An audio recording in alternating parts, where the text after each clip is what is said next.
আসসালামু আলাইকুম। উপস্থিত সবাইকে আন্তরিক সালাম জানাচ্ছি। আমি আতিকুর রহমান। আমি আমাদের প্রিয় স্যার এবং ফাউন্ডেশনকে নিয়ে নিজেই একটা কবিতা লিখেছিলাম। কবিতাটা আমি আবৃত্তি করার চেষ্টা করছি। নিকষ কালো আধারে ঘেরা দুঃসময়, জোনাকির আলোকে প্রদীপ ভেবে হারিয়েছি পথ গহীন অরণ্যে। দিক বিদিক ছুটে চলেছি হন্যে হয়ে, না আছে ফেরার পথ, না আছে শক্তি। হতাশা ঘিরেছে রাশি রাশি, কখনো বিষাক্ত সাপদ, কখনো বা হিংস্র বুনো জানোয়ার, যাদের আক্রমণের আশঙ্কা প্রতিটা ক্ষণে ক্ষণে। এক একটা মুহূর্ত যেন অনন্তকাল। বলছিলাম বর্তমানের দুরবস্থার কথা। চারিদিকে সামাজিক অবক্ষয়, মুদ্রাস্ফীতি, দ্রব্যমূল্যের ঊর্ধ্বগতি, জীবন যেন হয়ে উঠেছে ভয়ানক দুর্বিষহ।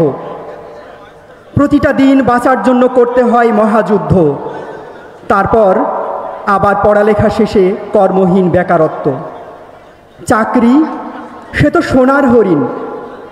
তপ্ত মরুভূমিতে জীবন যেন তৃষ্ণার্ত পথিকের মতো দিগ্ভ্রান্ত, ক্লান্ত, শ্রান্ত। চাই খাদ্য, চাই পানীয়, চাই আলো। চারিদিকে ত্রাহি ত্রাহি রব উঠেছে যেন। এমন এক তমসাচ্ছন্ন দুঃসময়ে ভোরের আলো হাতে তুমি এলে সূর্যের মতো, দেখালে আলোর পথ। আশাহতের বুকে জাগালে স্বপ্ন, তপ্ত মরুর বুকে সবুজের শ্যামল ছায়া।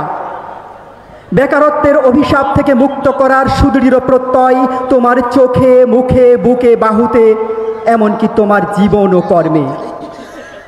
জীবনের এলোমেলো বর্ণমালায় দিলে শব্দ, শব্দ থেকে বাক্য, বাক্য থেকে নতুন ছন্দ, নতুন কাব্য। তারা খুঁজে পেল সুর, লয়, তাল। মানুষ হয়ে উঠবে মনুষ্যত্বের মানদণ্ডে সত্যিকারের মানুষ। এই ডাক ছড়িয়ে পড়েছে দেশের প্রতিটি আনাচে কানাচে, এমনকি দেশের গণ্ডি পেরিয়ে বিশ্বে। মায়ের মমতায়, পিতার স্নেহে, ভ্রাতৃত্বের বন্ধনে, বোনের ভালোবাসায় তোমারই আলোর আভা। তুমি সেই মহান শিক্ষক ইকবাল বাহার জাহিদ স্যার। স্বপ্ন দেখুন, সাহস করুন, শুরু করুন এবং লেগে থাকুন। সফলতা আসবেই। বিশ্বব্যাপী ছড়িয়ে পড়েছে তোমার এই চরম বাণী ও তার বাস্তবায়ন। তৈরি হচ্ছে ঘুরে দাঁড়ানোর গল্প, সফলতার গল্প এবং নিজের বলার মতো একটা গল্প। ধন্যবাদ সবাইকে।